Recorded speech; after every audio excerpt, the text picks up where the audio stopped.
नमस्कार, मैं प्रिया कोहली। स्वागत है आपका द लर्निंग कर्व चैनल में।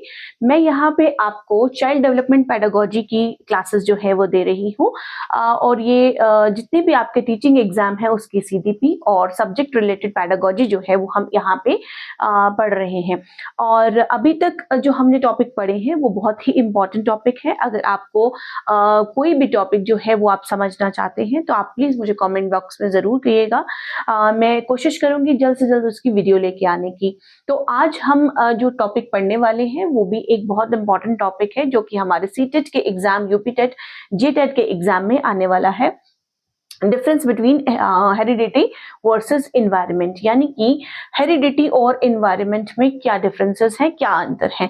तो डेवलपमेंट ऑफ चाइल्ड जो हम पढ़ते हैं, जैसे हम सब जानते हैं कि डेवलपमेंट जो है वो निरंतर चलने वाली प्रक्रिया है, यानी कि वूम टू टूम तक का जो सफर है वो हमारा डेवलपमेंट कहलाता है।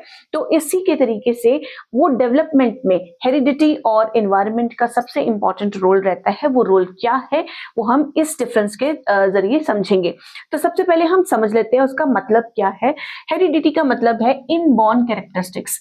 इनबॉर्न कैरेक्टरिस्टिक्स यानी कि internal characteristics that child gets from their parents, ठीक है, जो कि हमें अपने पेरेंट्स से इनहेरिडिटी मिलता है, इनहेरिटेंट मिलता है, ऑलरेडी इनबिल्ड हमारी जो बॉडी में रहता है। हमारी कुछ नेचर हो सकती है, हमारा हाव भाव हो सकते हैं, हमारे बॉडी फीचर्स हो सकते हैं।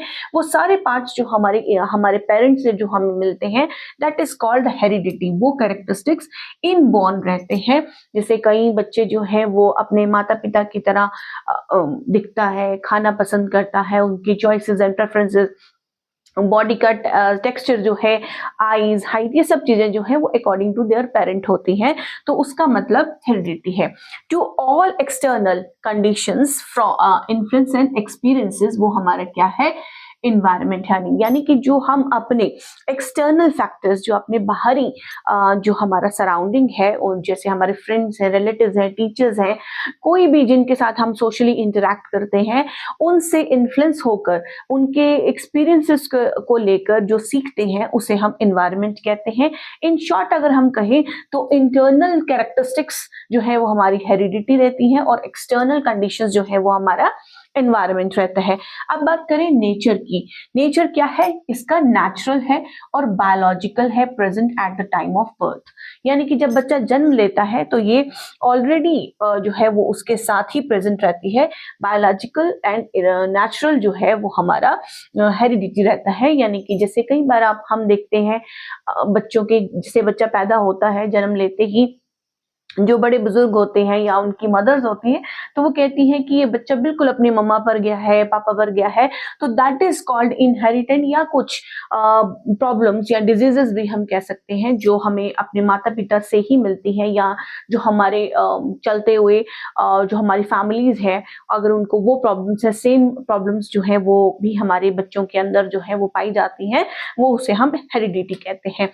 उसके बाद आ गया external and social changes with the time and place, changes with the time and place, यानी कि एक्सटर्नल और सोशल चेंजेस जो कि समय के साथ और स्थान के साथ साथ चेंज होती रहती हैं, उसको हम, इसका स्वभाव एनवायरनमेंट कहलाता है। यानी कि जैसे हम देखते हैं कि अगर आप देखते हैं कि बच्चा अगर किसी ऐसी जगह पे रह रहा है, एक जॉइंट फैमिली में रह रहा है, sharing and sacrifices and compromises की सिचुएशंस को जानता है, तो उसका जो नेचर है वो उसी तरीके से बिल्डअप होता है, उसका डेवलपमेंट जो है वो वैसा ही रहता है। वो भी अपने सराउंडिंग जो है, शेयरिंग, केयरिंग, कंसर्निंग, इस तरीके की जो क्वालिटीज हैं उसके अंदर बिल्डअप होती हैं। उसी तरीके से, दूसरी तरीके से इसके पॉजिटिव प्लस नेगेटिव पॉइंट दोनों रहते हैं। तो इसका नेचर जो है वो एक्सटर्नल एंड सोशल चेंजेस के ऊपर डिपेंड रहता है। उसके बाद है control.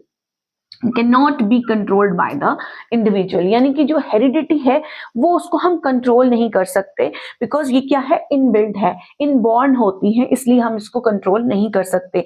But when we are talking about the environment, it can be controlled and modified, यानी कि इसको हम कंट्रोल भी कर सकते हैं और मॉडिफाई भी कर सकते हैं to the great extent, to a great extent, एक अच्छे शेप में लाने के लिए, एक फर्म शेप में लाने के लिए।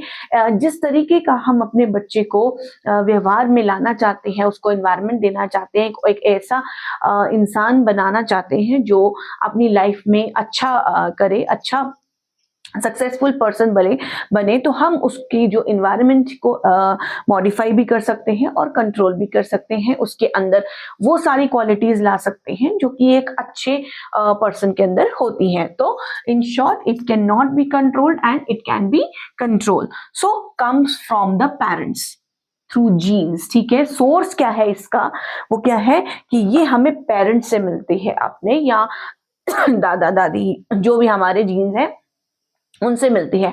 That comes from family, school, pair, cultures and media, society etcetera.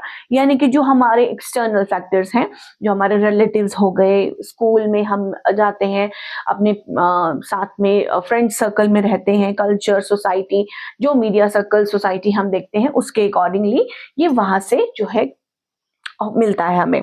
Example के तौर पे अगर हम समझें तो हेरिडिटी क्या है, हेरिडिटी में जैसे कि बच्चों की आंखों के रंग, हाइट, इंटेलिजेंस, टैलेंट, जो है टेम्परामेंट एक्स्ट्रा, यानी कि उसका स्वभाव। कई बार कहते हैं कि देखो ये बहुत कितना सरल स्वभाव का है, काइंड नेचर का है, इसकी मदर भी वैसे हैं, इसके फादर भी वैसे हैं, तो वो सारी चीजें क्या है, वो उसको अपने पेरेंट्स से मिली हैं। इसकी आंखों का रंग इसके दादाजी के ऊपर गया है, इंटेलिजेंट है, ये सारी चीजें इनहेरिटेंट है, जो इनबॉर्न रहती हैं, वो हमारी हेरिडिटरी है। Food, education, love, care, moral values, peer group and culture, यानी कि जैसा हम अपने सराउंडिंग में सीखते हैं, मॉरल वैल्यूज, नैतिकता, ये सब चीजें जो है मॉरल सीखते हैं, लव, एजुकेशन, ये हमारा क्या है, एनवायरनमेंट के ऊपर बेसिस रहता है। इसके साथ मैं एक छोटी सी टिप आपको देना चाहूंगी कि डेवलपमेंट क्या है। Development is a product of heredity and environment, यानी कि डेवलपमेंट जो है वो क्या है, प्रोडक्ट है, यानी कि इन दोनों का मल्टीप्लीकेशन ही इंसान को डेवलप करता है। जब उसके अंदर हेरिडिटी और एनवायरनमेंट जो है मिलकर आती हैं, उसका मल्टीप्लिकेशन आता है, उसका प्रोडक्ट आता है, एक बेहतर डेवलपमेंट, तभी जो है वो संपन्न हो पाता है, वो अच्छे से रह पाता है। तो जैसे आपने देखा कि आज हमने बहुत ही छोटी सी वीडियो में इनके डिफरेंस को समझा, और इससे हम मल्टीपल क्वेश्चंस जो है वो जरूर आते हैं, नहीं तो एक क्वेश्चन तो इसका जरूर आता है, डिफरेंस से रिलेटेड हो, या फिर डायरेक्ट क्वेश्चंस भी कई बार पूछे जाते हैं। ये क्वेश्चन भी आपको आ सकता है, development is a product of dash, जो भी किस किस का हमारा सोशल हो सकता है, हेरिडिटी हो सकता है, अदर ऑप्शंस आर देयर, जिसमें आपको टिक हेरिडिटी एंड इन्वायरमेंट करना होगा। तो इसी तरीके से मैं आपके लिए सीटेट की जो कॉन्सेप्ट क्लैरिटी है चाइल्ड डेवलपमेंट के लिए लेते आऊंगी। तो एक छोटा सा लाइक और एक सब्सक्राइब मुझे बहुत ज्यादा मोटिवेट करेगा अगर आप ऐसा करेंगे। थैंक यू सो मच, मिलते हैं नेक्स्ट वीडियो में।